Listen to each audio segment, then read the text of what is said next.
Ramu can complete a piece of work in 15 days, Mohan in 25 days and Rohit in 30 days. Mohan and Rohit worked together for 2 days and then Rohit was replaced by Ramu. In how many days altogether was the work completed? రాము అనే person ఒక work complete చేయడానికి 15 days time పడితే మోహన్కు 25 days, రోహిత్కు 30 days time పడుతుంది. అప్పుడు total work ఏమవుతుంది? 15, 25, 30 యొక్క LCM ఎంత? 150. అప్పుడు రాము యొక్క ఎఫిషియన్సీ ఏమవుతుంది? 150/15 అంటే 10. మోహన్ది 150/25 అంటే 6 అవుతుంది. రోహిత్ది 150/30 అంటే 5 అవుతుంది. ఇక్కడ క్వశ్చన్ ఏం అడిగాడు? Mohan and Rohit work together. Mohan plus Rohit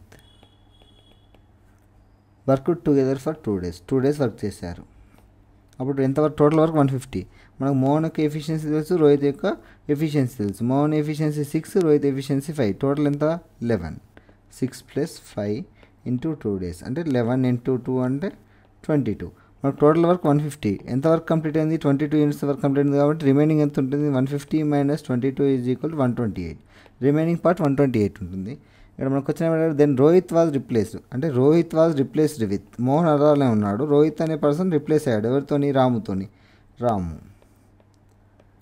అప్పుడు ఈ 128 యూనిట్స్ యొక్క వర్క్ కంప్లీట్ అవ్వడానికి ఎంత టైం పడుతుందో కనుక్కొని ఈ 2 days యాడ్ చేస్తే మనకు టోటల్ డేస్ వస్తుంది. మోహన్ యొక్క ఎఫిషియన్సీ 6, రాము యొక్క ఎఫిషియన్సీ 10. టోటల్ ఎంత? 16. మనకు రిమైనింగ్ పార్ట్ ఆఫ్ వర్క్ ఎంత ఉంది? 128 అనేది వర్క్ ఉంది. వీళ్ళ ఎఫిషియన్సీ 16. 16